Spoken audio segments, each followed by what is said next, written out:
અમારે અને કોંગ્રેસ બે પાર્ટીના ઉમેદવારોના ફોર્મ પાછા ખેંચાવવા માટે ભાજપે જે દાદાગીરી કરી, જે ગુંડાગીરી કરી, પોલીસ મોકલ્યા, એફઆઈઆરો કરી, નોટિસ મોકલી, ઉમેદવારોના અપહરણ કર્યા, આ ખેલ ગુજરાતમાં કોઈ દિવસ ચાલી શકે નહીં. આ તો બિહાર ટાઈપની રાજનીતિ થઈ ગઈ. આ કઈ ગુજરાતમાં આવું પોહાય?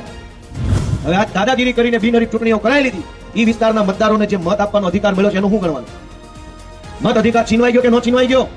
અને આ વખતે 700 કરી છે, હડકાયું કૂતરું સાખી ગયું છે ભાઈ. આવતી વખતે 7000 બિનહરીફ કરવાની કોશિશ કરે અને સફળ થાય તો એમાં નુકસાન આમ આદમી પાર્ટીનું થાય કે જનતાનું થાય? અને એટલે મારી તમને વિનંતી છે કે આ સત્તા ભૂખ્યું કૂતરું હડકાયું થયું છે સત્તા માટે. સત્તા લઈ તો લેશે પણ સત્તામાં આવ્યા પછી બટકા ખાલી અમને જ ભરશે એવું નથી, ગમે એને બટકા ભરી જાય. કેમ કે હડકવા ઉપડે સત્તા મેળવવાનો, અમને નથી એવો હડકવા. ધારાસભ્ય બનવા માટે પાર્ટીઓ બદલી નાખી હોય એવા 50 લોકો ગુજરાતમાં છે. અમે ધારાસભ્ય બનવા પાર્ટી નથી બદલી, અમે અમારી પાર્ટીમાં રહીને આખી ભાજપ પાર્ટીને હરાવીને ધારાસભ્ય બને એ વાતનું અમને ગૌરવ છે. ભાજપની સભામાં જઈને બેસી જવાનું, એટલે આંખે ન ચડો. ફોટો બોટો ફાવે તો પહેરો, ન ફાવે તો ન પહેરો. અને ભાજપ વાળો જેટલી જઈ બોલાવે એનાથી કરતા ડબલ અવાજથી જઈ બોલાવે, એટલે કોઈ વેમ ન પડે. અને જે ખાવાનું તે ખાઈ લેવાનું, પૈસા દે તો લઈ લેવાના, ઓછા પડે તો માગી લેવાના, ચૂંટણી કારણે હાવણો દબાવી ઘર બેઠી કરી દેવાના. આ સિસ્ટમથી હાલવું પડે એમ છે.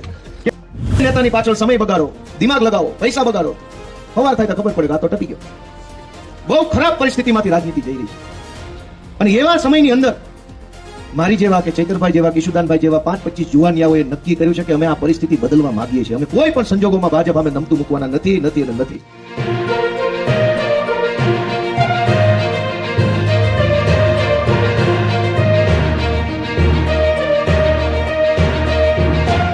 મજામાં બધા? થોડો કીકો ઓછો કરીને અમારો અવાજ વધારો.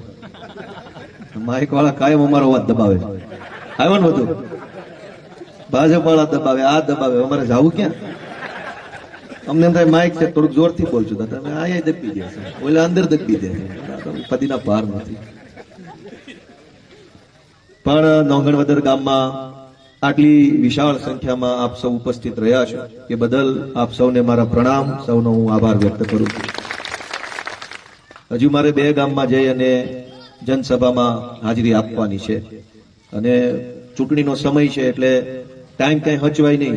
અહીંથી ઉભો થવાનું કોક હાલો ચા પીવા તો અત્યારે ના પાડવાનું હોય નહીં. એમ કરતા કરતા છેલ્લે પછી મોડું વધારે થાય. એટલે હું ટૂંકમાં મારી વાત કહીશ આખી કે ચૂંટણી આવી છે, બધી પાર્ટીના નેતા આવે છે, અમે આવી, ભાજપ વાળા આવે, બીજા કોઈ હોય તો ઈ આવે. એમાં કઈ બહુ નવાઈ નથી. પણ મૂળ મુદ્દો ઈ છે કે 30 વર્ષથી આ ભાજપની સરકાર હોવા છતાં પણ લોકોના જીવનમાં હજારો પ્રશ્નો જો હોય તો કયા મોઢે આ ગામમાં આવતા હશે? એ તો કોઈ પૂછે ને કે આટલા વર્ષ થયા, જો થવાનું હોત કઈક સારું કામ તો ક્યારનું થઈ ગયું હોત. ક્યાં અમારી વાટે બેઠા હતા કે આમ આદમી પાર્ટી આવશે અને પછી અમે એના વિરોધમાં કામ કરશું? આજે આખા ગુજરાતના લોકો આમ આદમી પાર્ટીને ખૂબ ઉત્સાહ અને ઉર્જા, ભાઈ ઈકો ઓછો કરો જરા, આમાં કલાકાર જેવું લાગે. એક વાત આપણે હાલો 3 વાર હાલો થયા કરે કે આખા ગુજરાતમાં આમ આદમી પાર્ટીને લોકો આશીર્વાદ આપી રહ્યા છે, સમર્થન આપી રહ્યા છે. કોક અંદરખાને સમર્થન આપે છે, કોક ખુલ્લેઆમ સમર્થન આપે છે, પણ બધાય માણસો એક સ્વરે એમ કે છે કે આ વખતે હાવણો ફેરવી દેવાની પૂરેપૂરી તૈયારી છે. કેમ કે કેટલા વર્ષ થઈ ગયા, અમે નાના હતા, પ્રાથમિક શાળામાં ભણતા હતા, તે દિવસની ભાજપની સરકાર ગુજરાતમાં છે. આજ હું ધારાસભ્ય બની ગયો, એટલા વર્ષનો વાયરો વાઈ ગયો. અને ગામડે જોવો તો શું પરિસ્થિતિ છે કે ગામના ગામ ખાલી થવા માંડ્યા છે. અનેક ગામડા હોય, પાલીતાણા, સિંહોર કે અમારે ઉમરાળા, વલભીપુર, ગઢડા, ગારિયાધાર, આ બધાની અંદર ગામડામાં માણસો રહેતા હતા. એ આજથી 30 વર્ષ પહેલા કેટલા રહેતા હતા અને અત્યારે કેટલા રહેશે? અને હજુ આવતા 15 વર્ષ કેટલા વધશે ગામમાં? આ પરિસ્થિતિ કેમ ઉભી થઈ? દરેક માણસે લાચારીમાં, મજબૂરીમાં ગામડું મૂકીને શહેર તરફ ભાગવું પડ્યું. શું કામ? પહેલા આ પાલીતાણાની અંદર કારખાના હીરા ગહી અને વર્ષે 2 લાખ રૂપિયાની બચત કરી લેતા, મકાન બનાવતા, છોકરા પવણાવતા, જમીન લઈ લેતા, હોનું લઈ લેતા, તોય રૂપિયા વધતા પાછા રહેતા અહીંયા. આજ શું પરિસ્થિતિ છે કે નોંગણવદરમાં કે પાલીતાણામાં, સિંહોરમાં કમાણીનું કોઈ ઠેકાણું લગભગ વધ્યું નથી. એટલે કમાણી કરવા શહેરમાં જવું પડે, છોકરા ભણાવવા હોય તો શહેરમાં જવું પડે, લગ્ન કરવા હોય દીકરા દીકરીઓના તો શહેરમાં જવું પડે. ગામમાં તો કઈ રહીએ કઈ એવી હાલત નથી રહી. કોના પાપે? આપણે સરકારને આપવામાં હું બાકી રાખ્યું? મત માંગ્યો તો મત આપ્યો, ટેક્સ માંગ્યો તો ટેક્સ આપ્યો, રક્તદાન શિબિરો કરી લોહી માંગ્યું લોહી આપ્યું. માણા બતાવવાનું કીધું કે ભાઈ ફલાણા ઠેકણા ભાજપના નેતાની સભા છે, માથા બતાવવાના હતા. આપણે ગાડીઓમાં ચડી ગયા કે હાલો બતાવો. જે માગ્યું એ આપ્યું. અને બદલામાં સરકારે તમને એક વાતે આપી, ક્યાંય ગામમાં રહેવાનું ઠેકાણું આપો અમને, આઈના રહી એક એવું કરી દો. તો આ પરિસ્થિતિ કોણ બદલશે? અને કેમ નહીં બદલાય? અનેક લોકોએ લાચારીમાં ગામડું મૂકીને ભાગવું પડે છે. અને સુરતમાં કે અમદાવાદમાં કે રાજકોટ, આમ તો સુરત જ આપણે અહીંથી વધારે જવાનો રિવાજ છે, રાજકોટ આપણે ઓળી દીશ પડે છે. કેમ કેવી હાલતમાં સુરત રહે આપણે નથી જાણતા. 700 ફૂટનું મકાન હોય, એની અંદર 10 જણા રહેતા હોય છે. અને એ મોટા ફળિયાવાળા, અડધા વીઘાના ફળિયાવાળા મકાન હોય, કોકને ઘરની જમીન હોય, કદાચ કોકને ન પણ હોય તો ઘર ઘરનું હોય. ગામ આપણા બાપ દાદાનું હોય, ઊંચો કોલર કાઢીને હાલીએ કે આપણા બાપાનું ગામ છે. અને ત્યાં એવું નથી હાલતું. શેઠિયાઓની મજૂરી કરવી પડે, ગુલામી કરવી પડે, વેઠ ઉતારવી પડે. છોકરા ભણાવવા માટે થઈને કેટલા વાના કરવા પડે છે. કોણ આપણી સંભાળ લેશે? કોણ આપણી વાત સાંભળશે? આ પ્રશ્ન અત્યારે સમાજના કરોડો લોકોના મનમાં આવ્યો છે કે આપણી વાત જઈને કહેવાની કોને? કઈક પીડા થાય, કઈક દુઃખ થાય, કઈક સમસ્યા આવે તો કોને કહેવાનું? અવળી મોટી ભાજપની સરકારમાં મત માંગવા વાળા ખટારો ભરાય એટલા નેતા છે, પણ જનતાની વાત સાંભળવા વાળો એકેય માયનો લાલ નથી ક્યાંય દેખાતો. કોઈ આપણી વાત સાંભળવા તૈયાર નથી.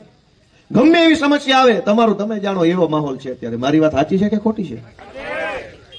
તલાટી મંત્રીને કઈ કહેવાય નહીં, સારો સરપંચ હોય ઠીક છે, નકર એને વતાવાય નહીં, તાલુકા પંચાયતે જવાય નહીં, મામલતદાર ઓફિસમાં સાહેબો ટાઈમે આવે નહીં, પોલીસ ફરિયાદ લખે નહીં, ડેપોમાં બસ આવે નહીં, ગામમાં પાણી આવે નહીં. પરિસ્થિતિ જુઓ.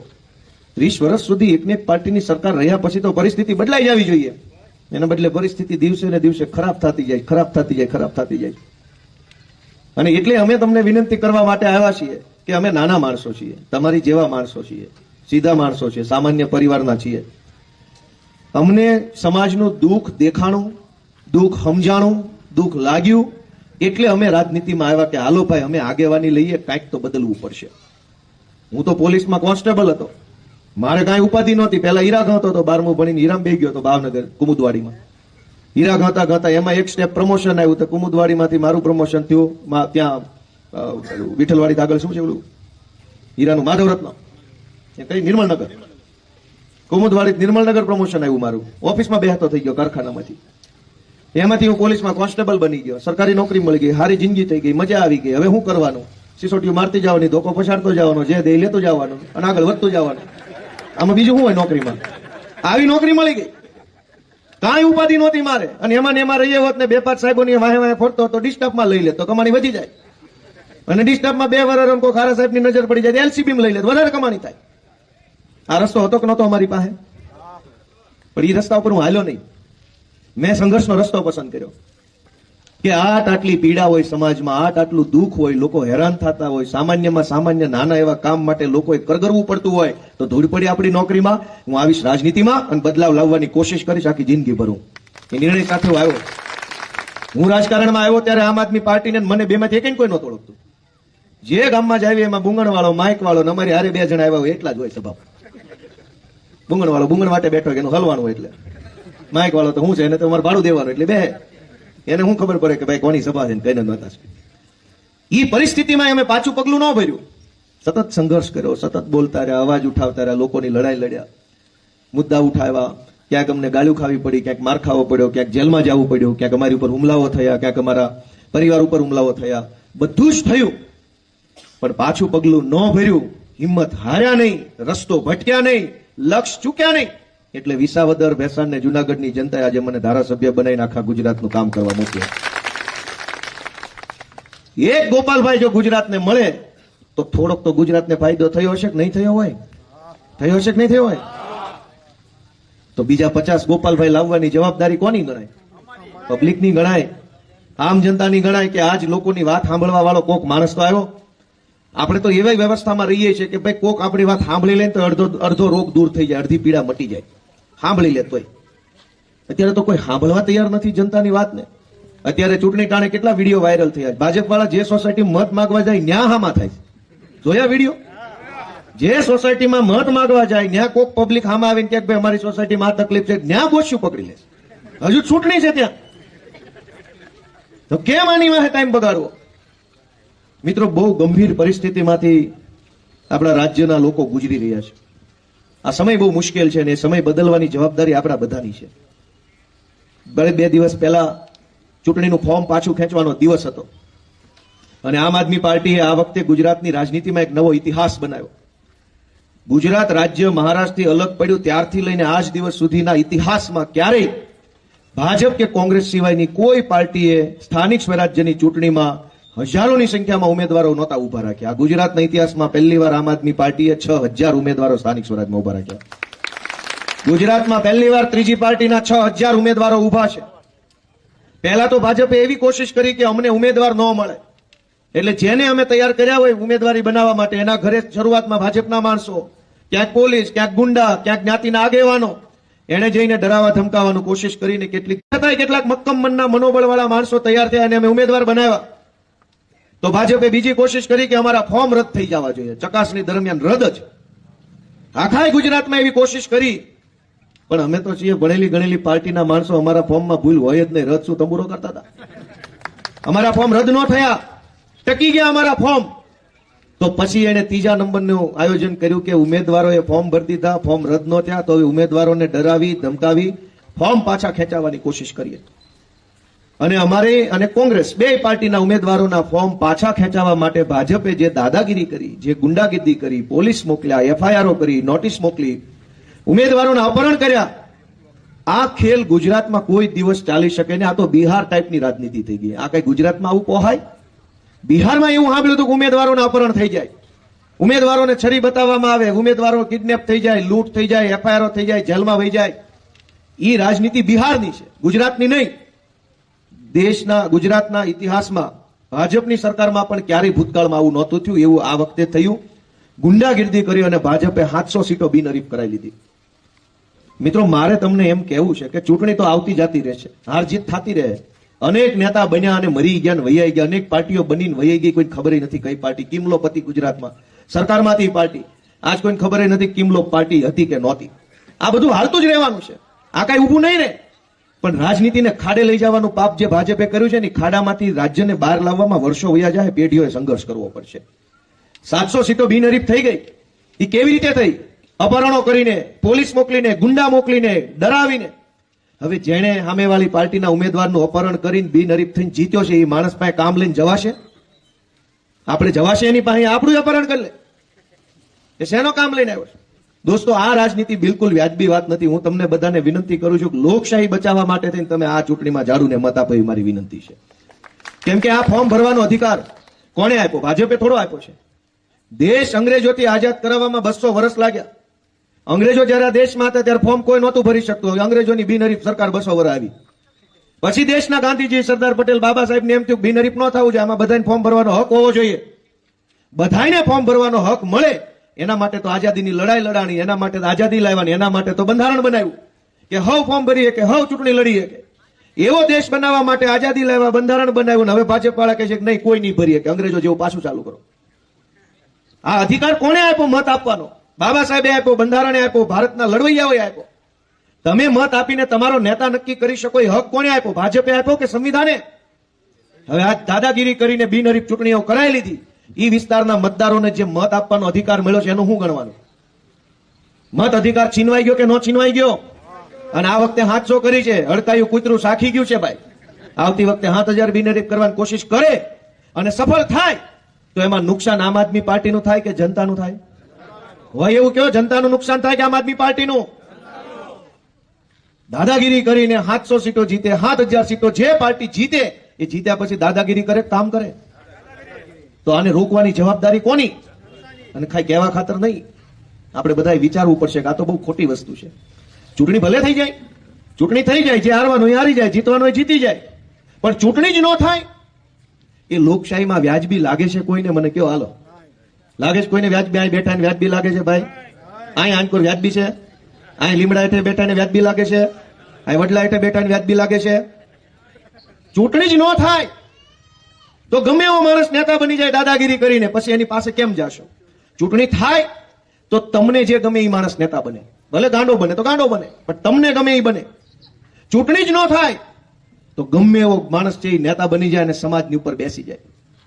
તમારે વિચારવાનું છે. 700 સીટો બિનહરીફ કરાવી, દાદાગીરી, પોલીસ, અપહરણ, એવા કિસ્સા બન્યા. છાપામાં આવ્યું હતું. એક ભાઈએ ઉમેદવારી કરી તાલુકા પંચાયતમાં, 10 વર્ષ પહેલા એ ભાઈને ક્યાંક હગું કર્યું હતું વ્યવહારમાં, અને એમાં ડખો થયો, હગું છૂટું કર્યું હતું. એ મુદ્દો ચૂંટણીમાં ભાજપ વાળા 10 વર્ષ પછી લઈ આવ્યા, એ બેનને લઈ આવ્યા, એની પાસે પોલીસમાં અરજી અપાવડાવી, પછી એલસીબી વાળા ઉમેદવાર પાસે ગયા, તારે વિરુદ્ધમાં અરજી છે, ફોર્મ પાછું ખેંચ તો અરજી પાછી ખેંચાશે. આ ધંધા કર્યા, મારી પાસે છાપાનું કટિંગ છે. તમે મને એમ કહો કે આ કેટલું વ્યાજબી છે ચૂંટણીઓમાં?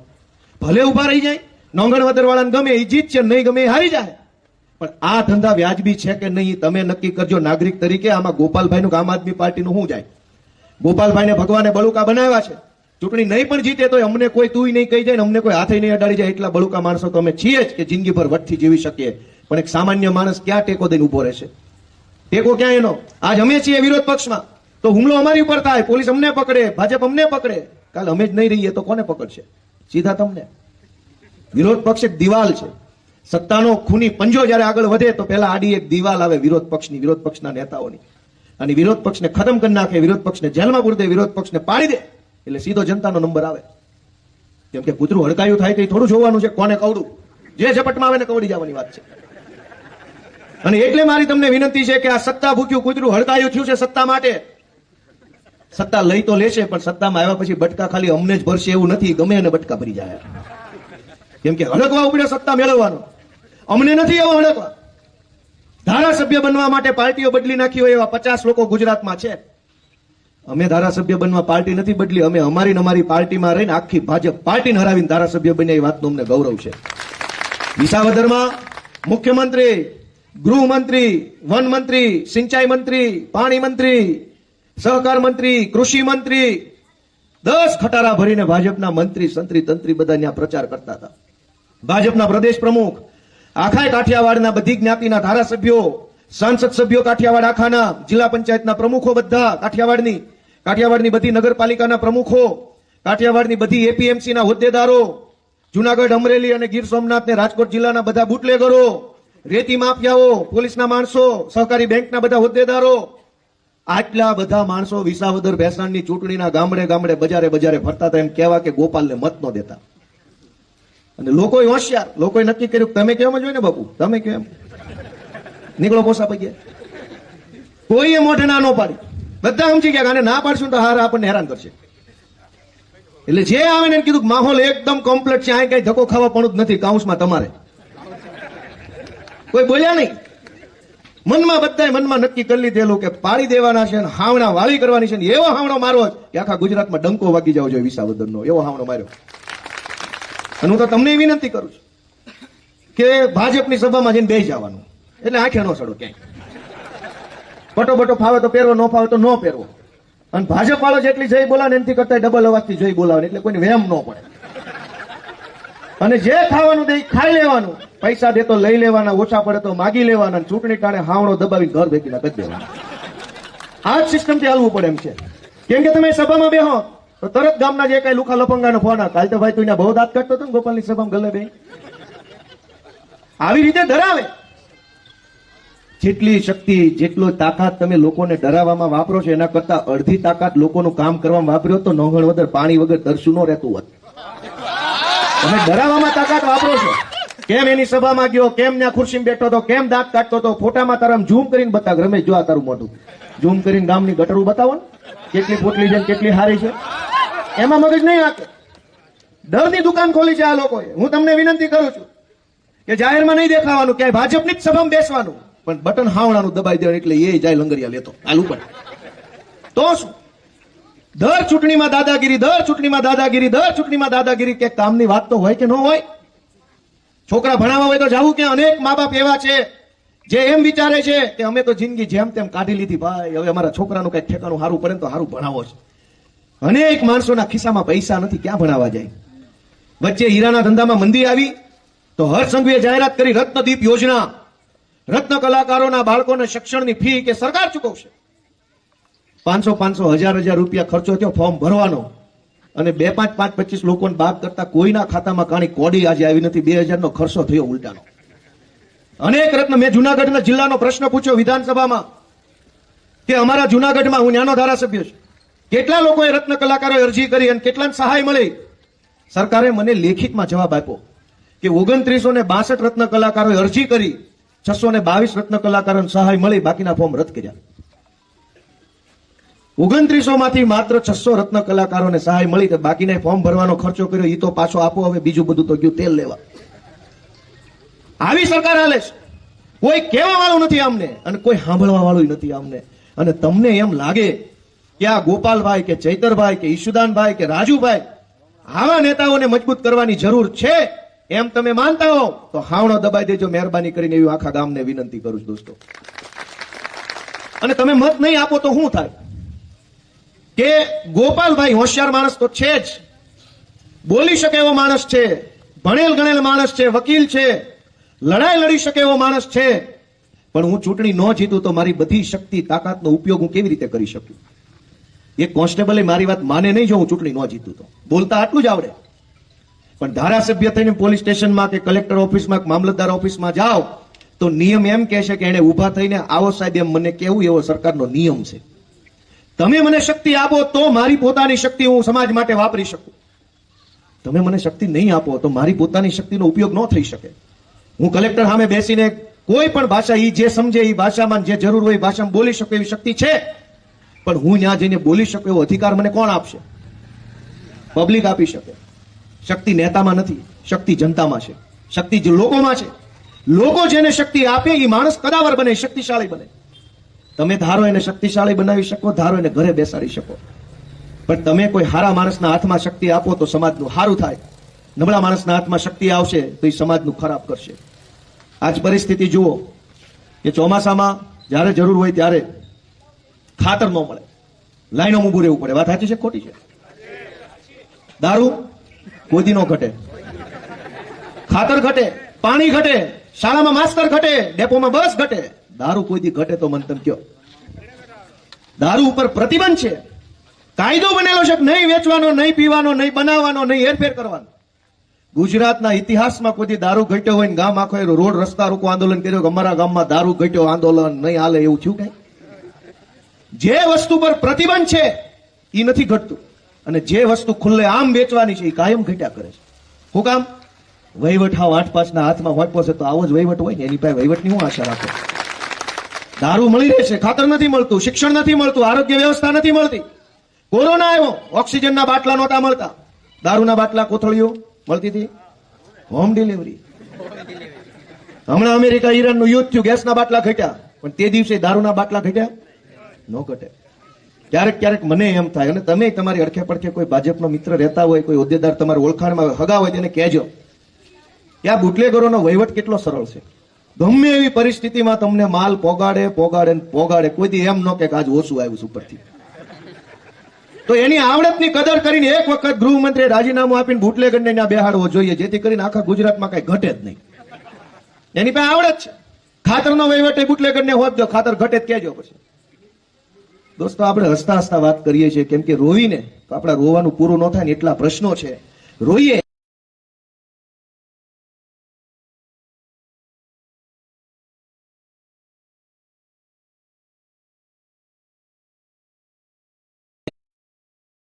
સામે ફરિયાદ લખે, પછી આપણી લખવી હોય તો લખે. આ વાત સાચી છે ખોટી છે? એમાં એને શું મજા આવતી છે? ધારો કે હું પીએસઆઈ થઈને આ પાલીતાણાની પોલીસ સ્ટેશનમાં બેઠો હોઉં અને કોઈ ખરેખર દુઃખી માણસ મારી પાસે ફરિયાદ લઈને આવે કે અમારા ગામનો માથાભારે ભાજપના લફંગાએ મને 2 લાફા માર્યા છે, તો લખી લેવામાં એને શું ઘા વાગતા હશે? એસી ઓફિસમાં બેહવું, હારી ગાડીઓમાં ફરવું, સરકારે લુગડા આપ્યા, સરકારે બંદૂક આપી, સરકારે પાવર આપ્યો, પછી તમને લખવાનું છે ને કાગળ ઉપર પેનથી ટાઈપ કરવામાં તમને ઘા શું વાગે છે? અવડા મોટા રાજ્યમાં કોઈ પૂછવા તૈયાર નથી કે મામલતદારો કે સરકારી માણસો હોય એને તકલીફ શું છે આપણું કામ કરવામાં? એક નહીં જેવો આવકનો દાખલો કઢાવો હોય તો મામલતદાર ઓફિસના ધક્કા ખાવા પડે. અને આવકનો દાખલો કેવો? આવકમાં કાંઈ નહીં તો દાખલો 1.5 લાખનો. જેની કાંઈ આવક ન હોય એની મામલતદાર 1.5 લાખનો દાખલો કાઢી દે છે. 1.5 થી ઓછો નહીં નીકળે, પરાયને 1.5 લાખની આવક કરે છે. જેને જેને કઢાવ્યો છે ખબર છે, કોને કોને કઢાવ્યો છે? 1.5 થી ઓછો નહીં કાઢ દેવ. ગામમાં ઘણા માણસો એવા હોય, વિધવા બહેનો હોય, વંચિત સમાજના કોઈ વ્યક્તિ હોય, મજૂરી કરતા હોય, ખરેખર આખા વર્ષમાં લાખ રૂપિયાનો કમાતા હોય, ખરેખર, તોય મામલતદાર કે 1.5 લાખથી ઊંચેનો નહીં નીકળે. સરકારે ના પાડી તમને ફરજિયાત 1.5 લાખની કમાણી કરવાની છે. અને એ 1.5 લાખનો દાખલો કઢાવી અને અહીંયા આ પાનના ગલ્લે ગીરવે મૂકો તો એ આપણને 2 બીડીની જુડી નો આપે. દાખલો 1.5 લાખનો ગીરવે મૂકો પાવલી નો આવે, એને કાગળ ઉપર સણ્યા આપી દે કોક. લઈ જા દાખલા ઉપર સણ્યા. આ પરિસ્થિતિ ગુજરાતમાં થઈ છે. અમે આ પરિસ્થિતિને બદલવા માટેનો પ્રયત્ન કરી રહ્યા છીએ. તમારા આશીર્વાદ હશે તો અમારો પ્રયત્ન સફળ થશે અને જનતાના જીવનમાં અજવાળું આવશે. તમારો આશીર્વાદ નહીં હોય તો અમારો પ્રયત્ન નિષ્ફળ થાય અને અમે હીરા ગણવા બેસી જાવ. બીજું તો તમારી ભેગા રોજ ઉઠીને કઈ લપ કરે છે. પણ મને વિશ્વાસ છે કે મેં જે વાત કીધી છે એને તમે ધ્યાને લેશો, એને તમે સ્વીકારશો, એને અમલમાં લાવી અને એક વખત તમે અમારા હાવણાના નિશાન ઉપર જે કાંઈ ઉમેદવારો ઉભા છે એને આશીર્વાદ આપશો એવો હું વિશ્વાસ વ્યક્ત કરું છું તમારા બધા પર. મિત્રો, છેલ્લી વાત કે ગુજરાતમાં અત્યારે એવો સમય હાલે છે કે કયા નેતા ઉપર ભરોસો કરવો ને એનું કાંઈ નક્કી જ નથી થતું. બીક લાગે છે. જેના ગાડે બેહવી એ ગાડું ખાડામાં પડે છે. જે નેતાની પાછળ સમય બગાડો, દિમાગ લગાવો, પૈસા બગાડો, સવાર થાય તો ખબર પડે કે આ તો ટપી ગયો. બહુ ખરાબ પરિસ્થિતિમાંથી રાજનીતિ જઈ રહી છે. અને એવા સમયની અંદર મારી જેવા કે ચૈતરભાઈ જેવા કે ઈશુદાનભાઈ જેવા 5-25 જુવાનિયાઓએ નક્કી કર્યું છે કે અમે આ પરિસ્થિતિ બદલવા માંગીએ છીએ. અમે કોઈ પણ સંજોગોમાં ભાજપ અમે નમતું મૂકવાના નથી નથી અને નથી. અમે બદલાવ લાવવા માંગીએ છીએ. એવા સંકલ્પથી અમે કામ કરીએ છીએ. અમારો હાથ હેઠો ન પડે. અમે જે હિંમત કરી લીધી છે એમાં અમારે પાછું પગલું ન ભરવું પડે. અમારી આબરૂ જાળવવાનું કામ આખું નોંગણવદર ગામ કરે એવી વિનંતી આખા ગામને કરું છું. એક ગોપાલભાઈ ઇટાલિયા ચૂંટાય અને આખી વિધાનસભા ધણધણી ન હોય તો કયો મને ન ધણધણી? તમે કોઈ દી જોઈતી વિધાનસભાની વાતો ક્યાંય સાંભળી હતી? નકર નેતા બે ખટારો ભરાય એટલે પાલીતાણામાં જ રહેશે. કદા વર્ષે પાછા જૂના એટલા છે એવડા મોટા ઓહો એની પડખે ન જઈએ. કઈ ઓછા નેતા પાલીતાણામાં નથી. કોઈ દી કોઈને ખબર પડવા દીધી કે અંદર હું હાલેશ, કયો નેતા હું બોલેશ, કયા વિષય ઉપર ચર્ચા થાય છે. વિસાવદર ભેસાણના લોકોએ પહેલી વાર મત આપ્યો. મેં આખા ગુજરાતને બતાવ્યું કે અંદર હું હાલે છે. જોઈ લો, આવું હાલે છે. બસું લઈ જઈને બતાવ્યું મેં ત્યાં. ગામડે બસું મૂકી મેં મારા પૈસે. અને ખેડૂતોને વિનંતી કરી કે મારી બાપ આવો તમે બધા અને રૂબરૂ જોવો કઈ હું સર્કસ હાલે છે ગાંધીનગરમાં. બધાને નજરે સર્કસ બતાવવાનું કામ મેં કર્યું. સરકાર નથી, સર્કસ છે. ગાંધીનગરનું સર્કસ બતાવ્યું. લોકોએ નજરે જોયું કે અહીંયા મારા બેટા પોળા થઈને હાલે ને, એનું ન્યા કાંઈ હાલતું નથી. હો, અહીંયા પોળા હાલે છે. ત્યાં કોઈનું કાંઈ હાલતું નથી. તમે ગમે એવા પ્રશ્નો કે ઉપર કોઈનું વજન નથી પડતું. અને એટલે હું આશા રાખું છું કે અમારા નાના ઉમેદવારો છે, સામાન્ય પરિવારના છે. પહેલા હું તે રાજકારણમાં નવો આવ્યો ત્યારે આપણી જેવા માણસ ખબર શું પડતી હોય, અને આપણને રાજકારણની ખબર ન પડતી હોય, કોઈ ટેકો ન હોય, આપણની પાસે પૈસા ન હોય, કોઈ મોટા નેતા આપણી હારે ન હોય, આપણી પાર્ટી મોટી ન હોય, પણ મનમાં એમ થતું હોય કે મારે કંઈક કરવું છે, સારું બહુ ખોટું થાય છે, કાંઈક કરવું પડે એમ છે. એવી અંદરથી ધગશ હોય. અને એ વખતે જયારે રાજકારણમાં આવો ને ત્યારે કોઈનો ટેકો નથી મળતો. અને હરેરી બધા હારા માણસો પાછા આવ્યા જાય છે. અને પછી નબળા હોયની રાજનીતિ વધે છે. તમારું મને એમ કહે કે રાજનીતિમાં થોડાક હારા માણસો લાવવા છે. ભલે તમે મત દો એ ઉમેદવાર હારી જાય એમ હોય તો એને મત દેશો ને તો હારા માણસને રાજકારણમાં આવવાનો ટકી રહેવાનો જોમ જુસ્સો તમારા મતથી જળવાઈ રહેશે. હું 2022ની ચૂંટણી હારી ગયો, પણ મત જાજા મળ્યા ને તો મનોબળ ટકી ગયું. મત જ હાવ નાખી દેવા પર જેટલા મળ્યા હોત તો મનોબળ ક્યાં વધવાનું હતું બીજી વખત આવવાનું. રાજનીતિમાં અત્યારે સૌથી મોટી તકલીફ પડી છે, હારો માણસ કોઈ વધવા જ નથી દીધો ભાજપે. ગામનો ઉતારમાં ઉતાર માણસ હોય, નકામો માણસ હોય, તોડબાજ હોય, બધી સરકારી યોજના ખાઈ જતો હોય, ગામને દબાવતો હોય, એકદમ હલકા વિચારો ધરાવતો હોય, સમાજમાં ભાગ પડાવતો હોય, ફાટફૂટ પડાવતો હોય, બે જ્ઞાતિમાં ડખા કરાવતો હોય, એવો જે માણસ હોય ને એ જ અત્યારે આખા ગુજરાતમાં ગામડે ભાજપનો નેતા બનીને ફરે છે. અહીં કોણ નેતા છે મને નથી ખબર, પણ હશે તો આવું જ હશે. મને નામ નથી આવડતું, હું જોઈએ નહીં ઓળખું, કેમ કે હું અહીં રહેતો નથી, મને નથી ખબર અહીંનો ભાજપનો નેતા કોણ છે. પણ મને ગળાની ઉપર બધી વિશ્વાસ છે કે નોંગણવદરમાં નહીં, આખા પાલીતાણાના ગામડે જેટલા નેતા હશે તો એ આવા જ હશે. એમાં હારો એકેય નહીં હોય. જેની પાસે જવાનું મન થાય, જેની હારે વાત કરવાનું મન થાય, જેને ગળે મળવાનું મન થાય, જેની ભેગા બેહીને ચા પીવાનું મન થાય, જેની બે પોસ્ટું મૂકવાનું મન થાય, જેના કઈ ગલ્લે બેહીને વખાણ કરવાનું મન થાય, જેનું ભાષણ સાંભળવાનું મન થાય, જેની વાત સાંભળીને આપણને જોમ ચડે, એવો એકેય હારો મારા આખા પાલીતાણા ભાજપમાં નહીં હોય. એ મને ગળાવતીનો વિશ્વાસ છે. તો હારા મારા લાવવાની જવાબદારી કોની? પહેલી અમારી, કે અમને જે હારા લાગે એની ટિકિટો આપી, એમાંથી તમને જે હારા લાગે ને તેમ મત આપો. ભલે હારી જાય, જીતી જાય, પણ મત અમને આપશો તો બીજા હારા માણસો લાવવાનું અમારું જોમ જુસ્સો ટકી રહેશે. નકર અમે ભાંગી જાવ. અને વિપક્ષ ભાંગી જાય તો જનતા ભાંગી જાય. જનતા એટલે વિપક્ષ એટલે જનતા. એટલે આ ટૂંકી વાતમાં લાંબી વાત કહી દીધી છે મેં. અને મને વિશ્વાસ છે, હું આશા રાખું છું કે ચૂંટણી પછી અહીંયા ગામમાં આવીને મીઠું મોઢું કરાવવા જેવું કંઈક થાહે ખરું. અહીંયા હા વડલાના સાયા બેહવા જેવું નહીં હોય, કંઈક મીઠું મોઢું થાય એવું કરાવી દેજો એવી આશા રાખું છું. તમે આય મત આપશો એનાથી ગોપાલભાઈના હાથ મજબૂત થાય, ગોપાલભાઈનો અવાજ મજબૂત થશે. તમને એમ લાગે કે આ ગોપાલભાઈ ઇટાલિયા, હું તો જો કઈ ઉમરાળા ટીમ્બીનો છું, પરખે જ છે કે આગુ નથી, શેઠા પાડોશી ગણાય. હવે આગે ઠેઠ ગયો ન્યા મત આપ્યા છે ને ઓરાવાળા પાસે તમારી આશા હોય ને કે અમે તો ઓરા છે તો થોડાક દ્યો એમ શું આઈનો જીતાડ્યો ન્યા. હવે એ હા વજાણા મલકવાળાએ જો મને વિશ્વાસ કર્યો હોય, મારી પર ભરોસો મૂક્યો હોય, મત આપ્યો હોય, તો આ તમે તો ઘરના કેવા, આ તમારે પાલીતાણા ઘણા હગા રહેશે. નામ ન દેવાનું કે ભાજપ વાળા એને ગોત્યા આવશે, કેવું નથી ક્યાં રહેશે એમ. બધા ગામમાં અમારા હગા છે, ચિયોનાનમાં પાલીતાણા વચ્ચે બધા ગામમાં. એટલે આશીર્વાદ આપજો, ગોપાલભાઈના હાથ મજબૂત થાય, ઈશુદાનભાઈના હાથ મજબૂત થાય, ચૈતર વસાવાનો અવાજ મજબૂત થાય, એવું જેના જેના મનમાં હોય ને હાવણો દબાઈ દેજો. પછી ભલે ઉમેદવારના ભાગમાં જે હોય થતું, પણ તમે અમારા હાથ મજબૂત કરો, અવાજ મજબૂત કરો એવી લાગણી સાથે મારી વાત પૂરી કરું છું. ભારત માતા કી, ભારત માતા કી જય જવાન. હવે ઉભા પગે જ રજા લો છો, મારે જો આગું જવાનું છે.